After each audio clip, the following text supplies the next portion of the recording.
Assalamualaikum warahmatullahi wabarakatuh. Saya dari kelompok 2 yang akan menjelaskan tentang sistem pencernaan manusia yang beranggotakan yaitu Aifa Maya Nureza, Sepia Aulia Putri, Wiji Arum, dan Siti Nurasyarini. Dalam sistem pencernaan manusia yaitu yang pertama melalui anggota tubuh mulut yang berfungsi sebagai tempat masuknya makanan dan dimulainya proses pencernaan. Karena di dalam mulut terjadi sebuah pencernaan secara mekanik dan oleh gigi melalui kimiawi oleh enzim amilase. Gigi sendiri berfungsi untuk menghancurkan makanan menjadi ukuran yang lebih kecil sehingga mudah enzim amilase bekerja. Enzim amilase lalu akan menguraikan kandungan pati atau amilum dalam makanan menjadi gula sederhana yang dapat diserap oleh tubuh manusia. Enzim amilase diproduksi oleh kelenjar ludah. Selain itu, di mulut ada juga lidah yang akan mengaduk makanan, sehingga bisa dicampur oleh enzim amilase. Lalu diproses oleh faring dan esofagus. Faring sendiri atau tenggorokan merupakan saluran pencernaan yang menghubungkan rongga mulut ke kerongkongan atau esofagus. Makanan yang ditelan dari mulut masuk melalui faring dan diteruskan ke kerongkongan.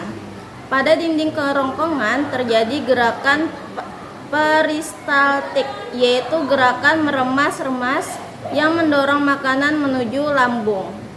Sistem pencernaan pada manusia selanjutnya adalah lambung. Di lambung terjadi pencernaan kimiawi.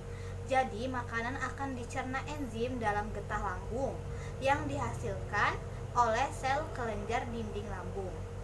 Getah lambung terdiri dari pepsin yang berfungsi sebagai enzim yang memecah protein menjadi pepton. Kemudian ada asam klorida atau HCl, yaitu asam yang berfungsi untuk membunuh kuman dan bakteri pada makanan dan mengaktifkan pepsinogen menjadi pepsin. Kemudian lambung terdiri dari beberapa bagian. Yang pertama ada fundus, yang kedua ada badan lambung, yang ketiga ada kardiak, yang keempat ada pilarus, dan yang kelima ada otot sphincter.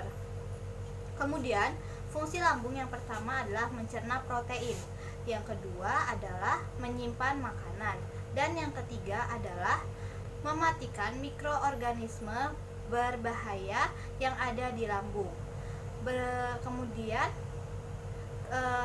setelah melalui pencernaan di lambung, makanan akan perlahan-lahan didorong masuk ke dalam usus halus. Baik, yang selanjutnya ada hati dan kantung empedu. Hati adalah organ pelengkap dalam sistem pencernaan pada manusia karena akan membentuk cairan empedu yang diperlukan dalam proses pencernaan lemak.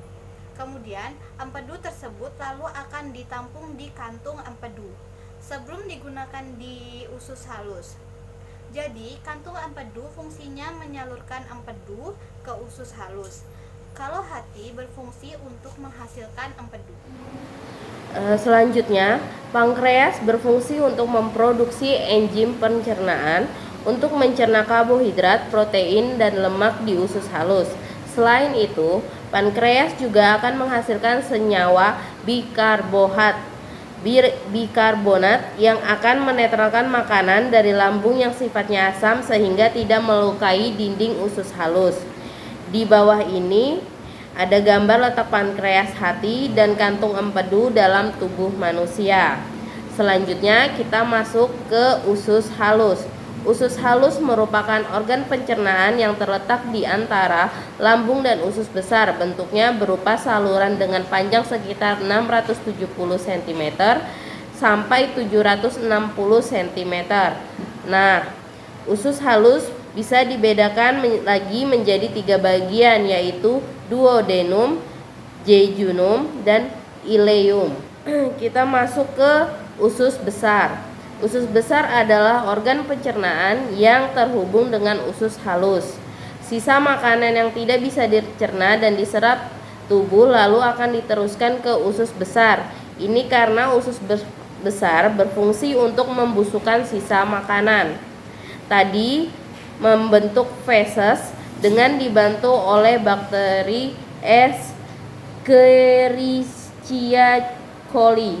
Nah, di usus besar terdapat beberapa bagian, yaitu yang pertama ada kolon sebagai tempat pemadatan feses atau penyerapan kembali air dari zat sisa makanan.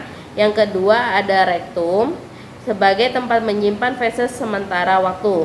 Selain itu, ada pula umbai cacing, yaitu bagian yang membentuk memanjang seperti cacing. Bagian ini bisa membekak jika ada sisa makanan yang tersumbat di dalamnya, lalu menimbulkan penyakit usus buntu. Sekarang lanjut ke bagian anus yang terakhir. Anus berfungsi sebagai tempat pembuangan zat sisa makanan atau feses. Sekian penjelasan dari kelompok kami. Wassalamualaikum warahmatullahi wabarakatuh.